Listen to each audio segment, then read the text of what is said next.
When you play a quarterback like Shea Patterson, what unique challenges does he pose with his ability to get outside and scramble and kind of make unscripted plays? Yeah, it stresses the D-line for sure. We need to be more disciplined in our pass rush lanes. It's a big emphasis for us to be able to keep him inside the pocket and not let him get out and scramble, because that's when he extends plays, and that's when it makes it hard on our defensive backs to be able to stick on guys, stay in their zones. But for us, it's really just a matter of being more aggressive and not sitting back and waiting for him to make a play and reacting, but on the contrary, making plays and beating blocks and getting to the quarterback faster. Just following up on that, is Shea one of the better Big Ten quarterbacks you've seen? He was pretty formidable. Yeah, I mean, we played in the Big Ten West, so we don't see all of the East. He's very mobile and he's very accurate downfield. I think it's hard to see a combination of both, but he definitely has the skill set to be able to throw the ball downfield accurately and make plays with his feet. Joe, Fitz said on their last touchdown, it was a play you practiced against, but there was a breakdown in communication. Mm-hmm. What exactly was that breakdown? What happened? Yeah, I mean, it was a simple split zone play. They motioned to a wing on the backside or the front side. I'm on the backside, and we just didn't get the calls in that we needed to be able to execute. Because I normally would fit inside the split zone, but I went upfield on the defense we were in. And it's one of those plays that we really would like to have back. Without that touchdown, it makes it a more interesting game. It's just I'm going to be, lying in bed asleep, trying to sleep tonight and thinking about that play. So. Joe, you guys, I think by any measure, played a pretty good game defensively, only giving up 20 points despite Michigan having the ball for more plays. But, I mean, you mentioned that play you'd like to have back. Was there anything else that you look back on that game and say, like, this was a missed opportunity for you guys? Yeah, I mean, we need to get a turnover, bottom line. We didn't get the ball out. We didn't turn the ball over. We didn't get any interceptions, which can be forced by, tipping the ball, getting pressure on the quarterback. So that's on the defensive line as well. I think if we turn the ball over and give our offense another drive, then we have a good chance to win this game.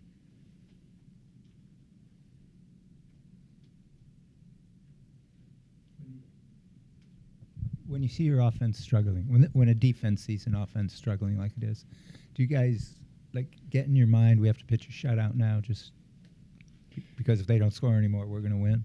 Yeah, I mean, that's not necessarily our mindset going in, but I think every game we have the belief that, if we go out and do our job to the best of our ability, then we can trust our offense to get points on the board, be able to win the game. So I don't think what the offense is doing doesn't necessarily reflect of what we should be doing. I think we should, play independently and play to the best of our ability regardless of the situation and regardless of the amount of points on the board. Fitz said how the best thing for defense is to have the offense get the ball moving. Do you guys feel any pressure or any fatigue in the second half when you guys were out on the field a lot and they kept getting downfield themselves, Michigan? I mean, there's always going to be fatigue in the second half. That's just part of the game. I think for us, we have an advantage because we can roll guys on the defensive line. It's unfortunate we had a couple of injuries. A couple of guys couldn't play in the second half. But next man has to step up, and the fatigue aspect of it, we just play as hard as we can until we can't play anymore to the best of our ability. So then we tap and get another guy in. So that's just more of a rotation thing. If we're fatigued in the fourth quarter and can't play, that's on us because you should have been utilizing your backups more in the third quarter and in the first half. How did it feel like you didn't get a ton of carries, but to be the featured back? How'd that treat you? Going into the game, I was very excited. I was ready to go. I felt confident. I felt comfortable, especially after the first few plays. Obviously we need to clean some things up offensively, but overall, it was a good experience, and I look forward to continuing to try to help my team. Do you and the other backs, you realize this is probably the toughest front seven you'll face. Do you take some solace in that? I mean, at the end of the day, we need to execute. We knew it was going to be a four-quarter fight, and that's the mindset we had going into the game. We didn't get the outcome we wanted, but I do believe that we fought it, myself, Isaiah, and Solo. Did you feel yourself getting tired at all or frustrated in the second half when the offense wasn't really able to move the ball much? Obviously, when you're having a hard time executing, it can get frustrating, but in terms of fatigue, I didn't really feel tired at all. And how long did you know that Solomon would be coming back for this game, and what was sort of the game planning in advance to incorporate him into the offense? Yeah, so I found out at the beginning of the week they moved him back to running back. Excuse me, back to running back from receiver. And I was pretty excited about it because he's a good player and he has a lot of talent and he can really contribute to our room.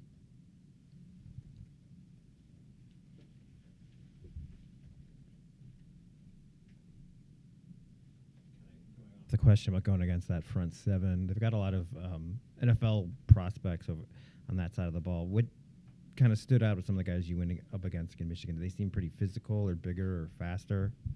In the Big Ten, you're going to face big players, big talented players. I tip my hat to Michigan. They're a very talented defense. One thing we focused on this week was, making sure we had their DN secure and all that. But at the end of the day, we just need to continue to work hard and execute.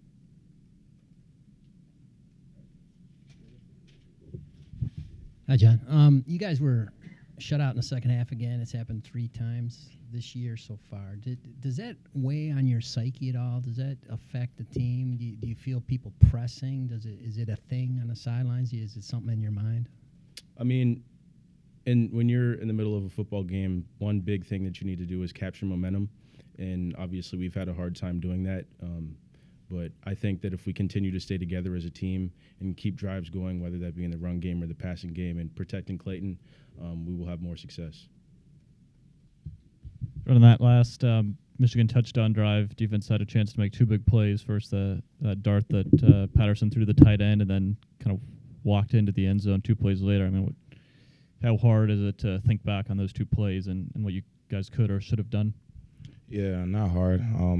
It just both those plays we happen to be in cover 3, and they hit us on the seam. So we just gotta, when the ball's up in the air like that, we just have to do a better job of having an attack mentality.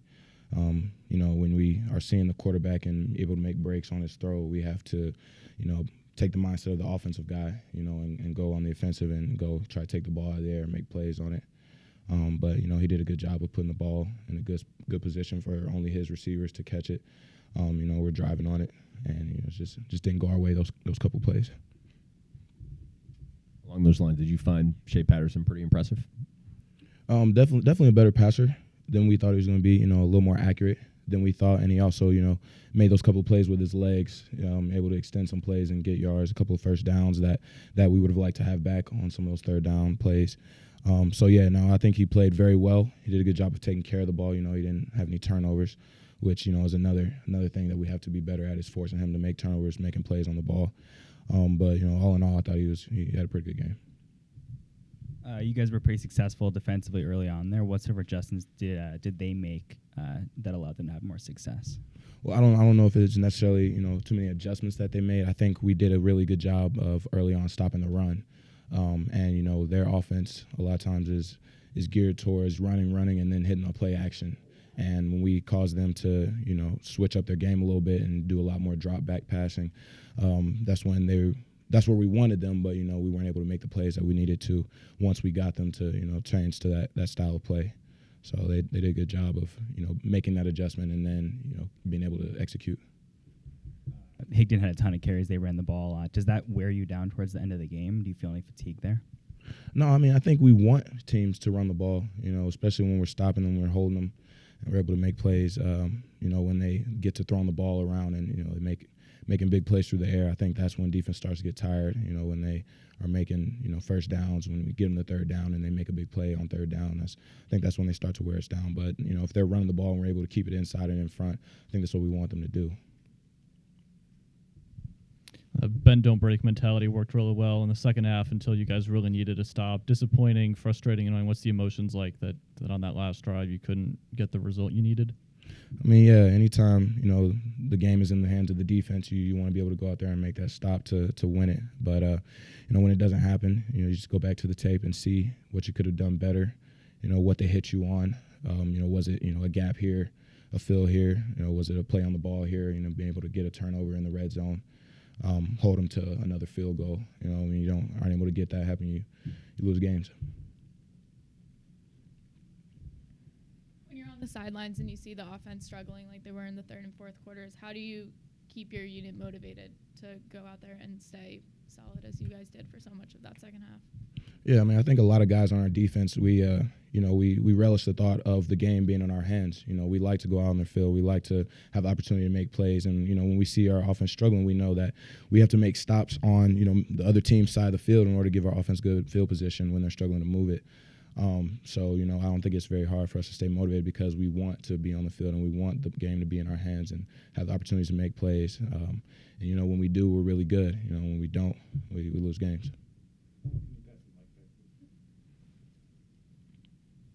Yeah, kind of working off of that, is it not just seeing the offense struggle, but turning the ball back over to you guys so quickly with a lot of 3-and-outs and a lot of short drives? Is that tougher when you have only a short amount of time that you're off the field and you have to get right back on? Yeah, I mean, that's always tough, but that's what you sign up for, when you play defense. Sometimes offense is going to struggle to move the ball. You just got to know that. And, when we punt the ball and we turn it over, we call it putting the fire out. And, as a defense, we know that when our numbers call, it's time for us to step up and make their offense go 3-and-out, make their defense have to play again. That's just football. On the plus side, you had those two big stands near the goal line in the third quarter. I got down, I think, to the 5 and the 6. What was the key to that, and what was the emotions of the defense like at that point? Yeah, it was, like we said earlier, bend, don't break mentality. We gave up a couple of big runs, a couple of big passes to get them in the red zone. And we just know that when we get down there, that's when we bow up. That's when we play a little tighter. That's when we shoot our gaps a little quicker. We tighten up our coverage in the red zone and, forcing them to kick those 2 field goals, I think, put us in a really good position to win the game. So, yeah, anytime we get down the red zone, the tight zone, we're on high alert for everything. We play tighter, come downhill harder, and, that's how we've always been. Clayton, how did you feel you played from like the first half to the second half? It seemed like the first half you were really sharp, hitting covered receivers right on the money, and then just maybe it was covered receivers just weren't making the catches in the second half. It didn't seem like there was a big difference. But what did you think about your accuracy and performance and from half to half? I'd like to have a few of those plays back and make some of those throws, but we gotta fight. We're up 17-0, and we didn't finish the job. And, the past few weeks, that's been the story. We're up, and then second half, we don't finish the job. So we gotta do a better job of that collectively. But like you said, I got to make some more plays, give us a chance to win. How specifically do you guys have to work on finishing the job? You mentioned that it's been a recurring thing in the past 2 games. How do you improve that? Yeah, we just got to, when we go into halftime, we get some good adjustments, and we got to come back and just execute it. We got to keep the pedal down, and it's easier said than done. But we can't take plays off, and I don't think we are. But we got to just play better in the second half. I mean, it's really what it is. We come out and play well in the first half, put ourselves in a really good spot, and then in the second half, we just give it all back to them. And that's a really good defense right there. That's a really good team, and they're going to take advantage of opportunities you give them, and we gave them the ball too much. Did you notice the absence of Jeremy in play calling when you were in the backfield? How was he most noticeably missed?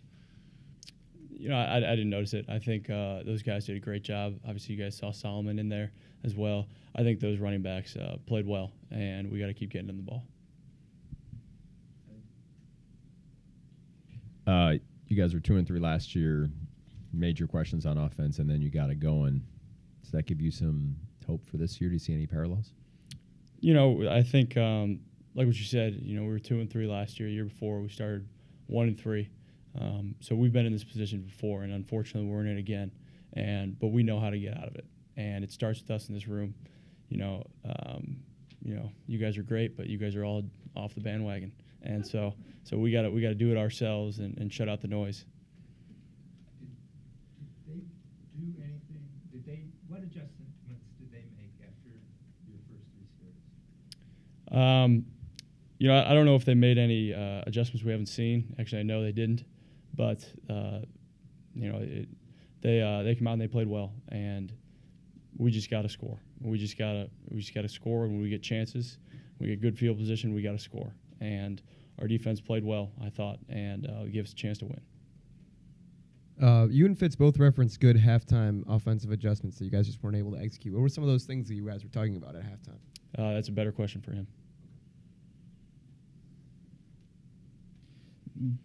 Kind of tale of 2 games offensively. The first 3 drives and the rest. Are you more confident about what the offense can do going forward based on those good drives? Or are you more concerned about, we're still having issues executing late in games, and are you concerned that that's something that could continue to be an issue? I'm really confident with the guys we have. Like you said, we had 3 great drives, and we had other good drives throughout the game too, and we just didn't finish them. But I'm really confident in the guys we have. I'm really confident in our offense. I'm really confident we can score a lot of points. We just got to go do it. And we've shown we can do it against a real good team, and we got to do it consistently, and that's how we're going to win games. We can't win games by just scoring 10 points. It's a 60-minute game, not a 30-minute game, and we got to do that better. What are some of the things you can do to get some of those longer developing pass plays hitting so that you can kind of get guys out of the box and open up the running game from there? Maybe I can put the ball on guys a little better, but I think we gotta get other things working underneath and then open that up. So. And within the offense, how much of a say do the players have? If you notice something on the field, what is that kind of process like during a game of kind of working through it? Just come back. We always talk to the coaches, and so we got a lot of open dialogue. But they're our coaches, and we trust them. We're going to run what they want to run. But if we go out there and we say, hey, this guy's got this leverage, this guy's got this, I'm seeing this, then we'll run it. And our coaches are very open to that, and that's why we like playing for them. You've clearly got a good connection with Flynn. Hit him 3 times after the first quarter. We're hitting him in the second half a couple times on good passes. What is it about that connection with him that maybe isn't quite as developed as some of those other receivers? I think it's developed. I think, but we run some plays to get him open because he's a really good player, and so we play to our strengths. But I think it's developed with a lot of those guys, and you're seeing a lot of guys playing well, and so we just got to continue spreading the ball around. On the bright side, you didn't have to go to the sidelines at all. So is this another step, kind of a breakthrough? I wouldn't say breakthrough, just following what Dr. Andrews and all the other doctors at Northwestern have to say. But I felt physically fine, so just gonna keep playing, and yeah. Anything else for Clayton? Your thoughts on their pass rush? Gary left, and it didn't seem like they missed much as far as putting pressure on. Yeah, they're really talented. Rashawn's first-round pick, top 10 pick, and those other guys are really good. And when you can roll guys in like that and not miss a beat, it's pretty special. They're a really good team. They're going to do some good things this year. But I think we're also a really good team, and you saw that, and how we can get some protection and move the ball. And so that's the name of the game. Protect the quarterback and get after the quarterback. So just got to keep doing that, and I got to get the ball out, and we'll win some games. All right, Cool. Thank you guys.